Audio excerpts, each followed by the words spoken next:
तो हाय दोस्तों, आज हमारी ये सेकंड मॉक टेस्ट है और ये मॉक टेस्ट हमने कंप्लीट कर लिया। अब देखते हैं हमारे कितने मॉक टेस्ट में नंबर आते हैं। यही डेली शाम 7 बजे की समथिंग में मॉक टेस्ट देता हूँ। आप भी अगर आप परचेज नहीं कर सकते तो मेरे साथ इसके प्रैक्टिस कर सकते हैं। आप कमेंट में बताएं कि कितने आते हैं, ठीक है। तो अब देखते हैं कितने आते हैं। सबमिट करते हैं अपने टेस्ट को, क्वेश्चन पेपर को।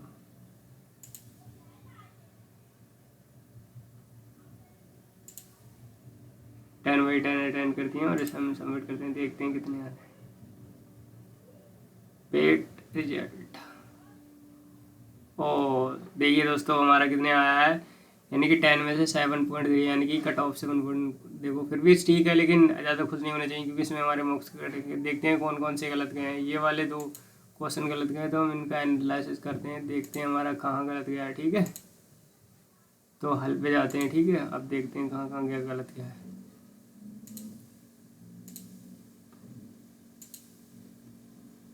अच्छा, पहला ही क्वेश्चन मानो लार में नमक एंजाइम जो स्टार को अच्छा एमाइलेज होता है, लाइपेज थोड़ी होता है एमाइलेज।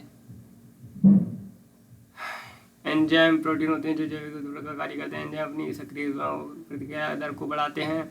एंजाइम के अध्ययन को एंजाइमोलॉजी कहा जाता है। एमाइलेज ये एक एंजाइम है जो स्टार्च के हाइड्रोलिस को शर्करा में प्रेरित करता है। सभी एमाइलेज ग्लाइकोसाइड का हाइड्रोलिसिस है। अल्फा और बीटा एमाइलेज स्टार्च से प्राप्त शर्करा से बनी बियर और शराब बनाने में महत्वपूर्ण है। एमाइलेज का उपयोग ब्रेड बनाने में और जटिल शर्करा को तोड़ने के लिए किया जाता है, जैसे कि साधारण शर्करा में स्टार्च और सैकराइड ऊर्जा संपृक्त होती है। प्रोटीज एक एंजाइम है जो प्रोटीज को उत्पादित करता है। प्रोटीज से वायरस तथा सभी जीवों में प्रोटीज होता है। ये कई जैविक क्रियाओं से मिले प्रोटीन का वजन प्रोटीन अपचय सेलिंग में शामिल होता है। पनीर बनाने के लिए प्रोटीज का उपयोग किया जाता है। प्रोटीज का उपयोग उद्योग चिकित्सा बुनियादी जैसे अनुसंधान में किया जाता है। लाइपेज एंजाइम है जो कि वसा लिपिड हाइड्रोलिसिस को प्रेरित करता है। आर पाचन लिपिड के वजन परिवहन के लिपिड आवश्यक भूमिका निभाते हैं। मानव पाचन तंत्र के मुख्य लिपिड अग्नाशयी लाइपेज और अग्नाशयी लाइपेज संबंधित प्रोटीन है। लाइपेज एस्टरेज का एक वर्ग है। पेप्टेज ये एक एंजाइम है जो अमीनो एसिड में पेप्टाइज को तोड़ता है। ये पेट छोटी आंत और अग्नाशय में उत्पन्न होता है, ठीक है। अब ये तो हमारा पहला ही क्वेश्चन गलत हो गया। अब नेक्स्ट को देखते हैं। नेक्स्ट वाला सही गया, फिर भी हम इसका रिव्यू कर देंगे। दोस्तों, जो उस काम पावर है उसका ऊर्जा का काम करता है, ये माइटोकॉन्ड्रिया करता है। ये तो इलाइसोसोम आत्मघाती थैली और रिक्तिकाएं, इनका देखते हैं क्या काम। माइटोकॉन्ड्रिया दोहरा परत कोशिकाओं की बाहरी यानी कि बाहरी परत जजरा होती है और आंतरिक परत खुद पर मुड़ी होती है, जिसे क्रास्ट कहा जाता है। एक कोशिका में माइटोकॉन्ड्रिया की संख्या 50 से 5000 तक हो सकती है। माइटोकॉन्ड्रिया आंतरिक लुमेन में राइबोसोम यानी फॉस्फेट कण और डीएनए अणु होते हैं। इसमें स्वयं के प्रोटीन को संश्लेषित करने की क्षमता होती है, यानी कि माइटोकॉन्ड्रिया और एक क्लोरोप्लास्ट है जिसमें स्वयं प्रोटीन को संश्लेषित करने की यानी कि क्षमता होती है। इसमें डीएनए भी होता है। माइटोकॉन्ड्रिया एंजाइम की मदद से कार्बोहाइड्रेट और वसा का ऑक्सीकरण होता है। ये ऊर्जा एटीपी ट्राइफॉस्फेट के संगठन में होती है, इसलिए इन्हें कोशिका का पावर हाउस कहा जाता है, ठीक है। इलाइसोसोम में इसे आत्मघाती थैली भी कहा जाता है, यानी कि इनकी फेगोसाइड गतिविधि के कारण इन्हें आत्मघाती थैली भी कहा जाता है। इलाइसोसोम विदेशी सामग्री के साथ साथ खराब हो चुके हैं सेल ऑर्गेनेल को बचाकर कोशिका को साफ रखता है। यदि कोई कोशिका गैस का या अंग स्थिर हो जाता है तो इलाइसोसोम स्थिरीकृत कोशिका एक कोशिका को hydrolytic enzyme hydrolysis lipase protease carbohydrate के अनुप्रयोग द्वारा बचाता है। अब ये क्या प्लास्टिड सभी पादप कोशिकाओं में पाए जाने वाले कोशिकांग हैं। वे कुछ विशिष्ट रंग द्रव्य धारण करते हैं और इस प्रकार पौधों को विशिष्ट रंग प्रदान करते हैं। प्लास्टिक 3 प्रकार के होते हैं। क्लोरोप्लास्ट, इसमें क्लोरोफिल हरा ग्रंथ होता है।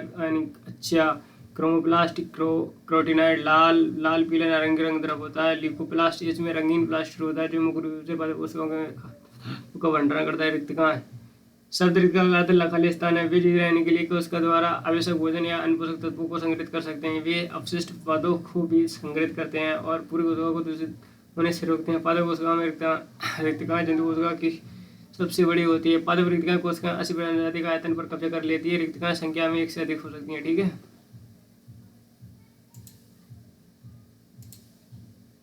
लार के पाचन में कौन है? हाँ, लार स्टार्च के पाचन में, दोस्तों लार जो है वो स्टार्च के पाचन में मदद करता है। लार एक पानी जैसा तरल पानी जैसा है और आमतौर पर कुछ झागदार पदार्थ होता है जो मनुष्य के सहित कुछ जानवरों में उत्पादित होता है। लार ग्रंथियों उत्पादित लार में 98% पानी होता है लेकिन इसमें इलेक्ट्रोलाइट्स बलगम जीवाणुरोधी यौगिकों और विभिन्न एंजाइमों सहित कई महत्वपूर्ण पदार्थ होते हैं। लार के पाचन कार्य में भोजन को गीला करना और भोजन की लुगदी बनाने में मदद करना शामिल है, इसलिए इसे आसानी से निकला जा सकता है।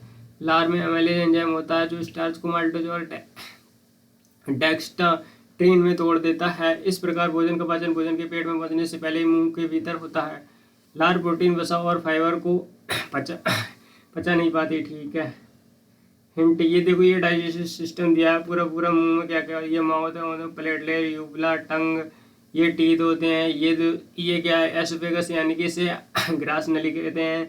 एक ग्रास नहीं होती है, ग्रास नली उसे कहते हैं, ग्रास नली जिसमें भोजन जाता है, और ग्रास नली जिसमें श्वास, यानी इससे श्वास लेते हैं। ठीक है। ये फायरिंग्स है, ये स्लेवरी ग्लैंड है, ये सल्वाइन। तो ये डायग्राम आप दोस्तों देख सकते हैं, ये पूरा ह्यूमन डाइजेस्टिव सिस्टम का है। ठीक है।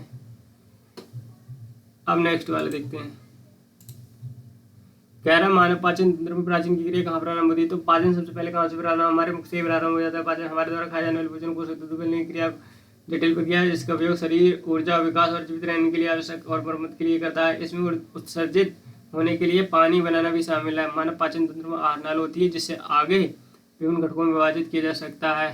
हमारे मुंह का भोजन नली, अग्र प्रणाली, अमाशय, छोटी आंत, मलाशय। ये मतलब ये भोजन कैसे पाचन में क्या होगा? पहले मुखवा में जाता है, फिर भोजन नली यानी जिसे ग्रास नली कहते हैं, फिर अमाशय में जाता है, फिर छोटी आंत में, फिर मलाशय समाप्त होता है, और बड़ी आंत और गुदा। जब आप चबाते हैं तो आपके मुंह में पाचन की क्रिया शुरू हो जाती है। मुख को मुखवा या गुहा भी कहा जाता है, विकल्प दो सही है।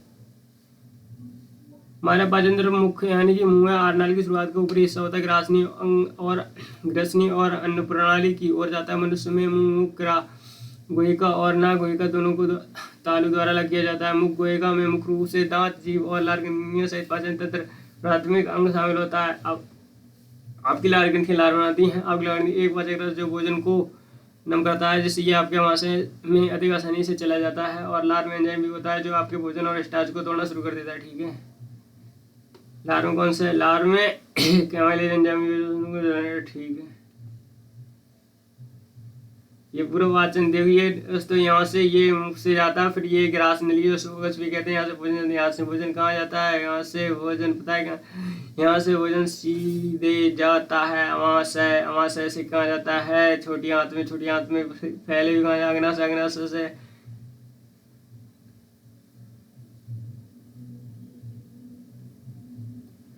ग्रहणी, ये छोटी आंत का पहला भाग ग्रहणी किसे कहते हैं? छोटी आंत के पहले ये अमाशय और छोटी आंत के मध्य भाग जेजुनम के बीच स्थित होता है। अमाशय के अम्ल के साथ भोजन मिश्रण के बाद वे ग्रहणी में चले जाते हैं, जहाँ वे पित्ताशय की थैली, पित्त और अग्नाशय से पाचक रस साथ मिलाते हैं। ये से इस नली को क्या कहता है? ऑर्टा। ये क्या है? स्टमक की ऑर्टा। ये कॉमन यानी वाइल्ड डक्ट, ये यहाँ कॉमन वाइल्ड डक्ट है। ये पायरस, अपूला, डेडुनम। ये आंत के 3 भाग होते हैं, डेडुनम, जेजुनम, इलियम। ठीक है। ये सुपीरियर माइस्ट्रिक एरेटरी, जेजुनम ये है, पैनक्रियाटिक डक्ट ये, पैनक्रियाच ये वाला जो पैनक्रियाच जिसमें एसियल होता है, इसके भी 3 पार्ट होते हैं, वो मुझे ध्यान नहीं है, आगे मैं बताऊंगा अगर ध्यान रहता है। अन्नप्राणी ग्लूटेट, ये पाचन तंत्र के साथ जिसे कभी कभी जठर ग्रंथ पथ या जीआई टाइप भी कहा जाता है। अन्नप्राणी एक पेशी नली है, ये आपके मुंह को आपके अमाशय में से तोड़ता है। जब आप भोजन निकलते हैं अन्नप्राणी की दीवारें आपस में सिकुड़ जाती हैं, ये भोजन को अन्नप्राणी से नीचे अमाशय तक ले जाता है। अन्नप्राणी ऊपर भाग श्वसनली के पीछे होता है। श्वसनली वह नली है जो आपके मुंह और नाक को और आपके फेफड़े से जोड़ती है, जिससे आप सांस ले सकते हैं। The oesophagus and mechanism of swallowing. Pharynx upper oesophageal है, स्फिंक्टर, डायफ्राम यानी डायफ्राम है, डायफ्राम स्टोमक है, फूड यानी फूडलोस है, ओसोफेगस फूड यानी कि लोअर ओसोफेगल है, स्फिंक्टर है। एक बार रिव्यू तो करेंगे। ये कहता है हमारे शरीर में कौन सा पितरस, जो दोस्तों पितरस होता है, ये जमा तो पिताशय होता है, लेकिन इसे बनाता कौन है? यकृत, जो हमारा लीवर होता है। ठीक है। यकृत पितरस का स्राव करता है, जो पाचक रस होता है पिताशय में जमा हो जाता है। बिलिरुबिन और बिलिरुबिन साथ ही पित्त लवण और कोलेस्ट्रॉल पितरस बनाते हैं। पितरस वसा के वाष्पीकरण के साथ में सहायता करता है। बड़े वसा वाले ग्लोबुलस पितरस द्वारा छोटे ग्लोबुलस में टूट जाते हैं, जिससे अग्नाशय एंजाइम के लिए उन प्रकार करना आसान हो जाए। मानव का यकृत शरीर की सबसे बड़ी मानव यकृत का शरीर यकृत अमाशय के दाईं ओर स्थित होता है। जिगर का मुख्य कार्य पितृवर्ण का उत्पादन करना, अमोनिया और यूरिया का निर्माण यकृत में होता है। अग्नाशय द्वारा स्रावित हार्मोन, इंसुलिन और ग्लूकोन है पचे हुए भोजन के पोषक छोटी आंत से अवशोषित होते हैं। अमाशय एक खोखला अंग है जो अमाशय के एंजाइमों के साथ मिश्रित होने पर भोजन रखता है। ये भी सही है। हाँ, पहले अंतर्ग्रहण होता है, फिर पाचन, अवशोषण, विच्छेदन। ठीक है। पहले करता है पाचन तंत्र में 5 चरण शामिल होते हैं। पहले अंतर्ग्रहण, पाचन, अवशोषण, अनुकूलता, विच्छेदन। अंतर्ग्रहण ये पशु द्वारा भोजन को शरीर में ले जाने की प्रक्रिया। पाचन ये प्रक्रिया जिसमें बड़े अणुओं वाला भोजन प्रवृत्त हो जाता है, ये छोटे पानी में घुलनशील अणुओं में टूट जाता है। अवशोषण ये प्रक्रिया जिसमें पचा हुआ भोजन प्रयोजन अनुकूलता ये वह प्रक्रिया जिसमें शरीर की कोशिकाओं द्वारा अवशोषित भोजन की उनकी वृद्धि और ऊर्जा के लिए ग्रहण किया जाता है। वैक्षेपण प्रक्रिया ये वह प्रक्रिया जिसमें अपचित मल के रूप में बाहर निकल जाता है। ठीक है, पाचन तंत्र ये पूरा हम देख चुके हैं क्या क्या है। ये देखो दोस्तों, ये डाइजेस्टिव, ये पैरोटाइड ग्लैंड, यहाँ ये पैरोटाइड ग्लैंड, सैलिवरी ग्लैंड यानी कि लार ग्रंथियाँ, कुछ ग्रंथियाँ भी होती हैं जो एसोफेगस से बोलते हैं। ये यहाँ पर यानी आपका लीवर होता है, ये गॉल ब्लैडर, लीवर से ये गॉल ब्लैडर, पिता से इंटेस्टाइन कॉलन यानी कि इंटेस्टाइन कॉलन यानी आंतरिक, ये अपेंडिक्स होता है। ये बढ़िया तो स्मॉल इंटेस्टाइन ये, ठीक है, ये रेक्टम एनस है यहाँ पे यानी इसे गुदा बोलते हैं। स्टोमक ये तुम्हारा पेट होता है। ठीक है, मानव शरीर में एक वयस्क पाचन नली होती है, नली का आकार 30 फुट होता है। छोटी आंत पाचन तंत्र का सबसे लंबा हिस्सा होता है। पानी और खनिज बड़ी आंत द्वारा अवशोषित होते हैं। ठीक है, मानव शरीर में सेल्यूलोज का पाचन अनुपस्थित होता है। अपेंडिक्स मानव शरीर का एक अपसेसी अंग उन्हें कहते हैं जो मतलब होते तो हैं पर ये कोई काम नहीं करते हैं। ये हमेशा मृत अवस्था जैसे रखते हैं, ये होते तो मानव शरीर, लेकिन ये कोई काम नहीं करते। ठीक है, इन्हें अपसेसी अंग कहा जाता है। तो आगे अब चलते हैं नेक्स्ट क्वेश्चन, छठा। देखिए दोस्तों, हमारा छठा भी सही गया है। हमारे मुंह में मौजूद लार रूपांतरण पत्र करता है, स्टार्च से ग्लूकोज करता है। ठीक है, हमारे लार में मौजूद एक तरफ होता है, ये लार के लार के कार्य मुंह को नम रखता है, भोजन को गीला करता है और निकलने में अनुमति देता है। मौखिक श्लेष्मा को सूखने से बचाता है। मौखिक में कीटाणुओं से लड़ता है। लार बना होता है, 90% पानी होता है, 2% पाचक कड़वक होता है। व्याख्या, हमारा भोजन जटिल पदार्थों से बना होता है। भोजन को पचाने के लिए सरल रूप से परिवर्तित करने की आवश्यकता होती है। हमारे लार में लार अमेलेज नामक कड़वक होता है। लार अमेलेज स्टार्च को ग्लूकोज में बदल देती है। इस प्रकार लार अमेलेज की सहायता से लार स्टार्च को ग्लूकोज में बदल देती है। स्टार्च क्या है? जटिल कार्बोहाइड्रेट प्रकाश संश्लेषण के दौरान द्वारा उत्पादित होता है। ये भौतिक ऊर्जा के रूप में संचित होता है। ग्लूकोज रक्त में मौजूद शर्करा है, शरीर की कोशिकाओं के लिए ऊर्जा का मुख्य स्रोत है ग्लूकोज। ठीक है, ये किण्वक कार्य और पाया जाता है। एमाइलेज स्टार्च में ग्लूकोज को बदलता है। लार में पाया जाता है। प्रोटीन को अमीनो में बदलता है। अग्नाशय में पाया जाता है। लाइपेज लिपिड, तेल और वसा को ग्लिसरॉल वसा युक्त में बदलता है। अग्नाशय में पाया जाता है लाइपेज, एलिपिड, हाँ लेफ्ट। आठवां गया, वह मुझे आ रहा हूँ जहाँ से मलद्वार कहलाता है। अच्छा, हाँ, ये पूरा आहार नाल ही तो है, यानी हमारे जो मुख से आरंभ होकर ये आहार नाल पाचन तंत्र तो एक सिस्टम पूजा यानी कि ये आहार नाल है। ठीक है, हमारे द्वारा खाए जाने वाले भोजन को की क्रिया जिसका शरीर ऊर्जा वृद्धि लाने के लिए, ये हम लाइन पढ़ चुके हैं पिछली बारे में, तो इसे हम इग्नोर करते हैं। इसमें मूत्र से होने वाले जल का निर्माण भी शामिल होता है। मानव पाचन तंत्र में आहार नली होती है जिसे अंग विभिन्न घटकों में विभाजित किया जा सकता है। मुख का भोजन नली है। एक्सोफेगस अमाशय छोटी आंत मलशय में समाप्त होने वाली एक बड़ी आंत है मलद्वार। मानव वाला आहार पोषण एक सतत कोशिकीय पाचन नली होती है जो शरीर से होकर गुजरती है। ये दो सिरों पर खुला होता है। ये क्या होता है? दूसरों पर खुला होता है। अग्र सिरे पर मुख और पश्चिम सिरे पर मलद्वार होता है। ये भोजन को पचाता है, उससे छोटे छोटे पदार्थों में विघटित करता है और पचे हुए भोजन को अवशोषित करता है। आहार नल को पाचन नली भी कहा जाता है।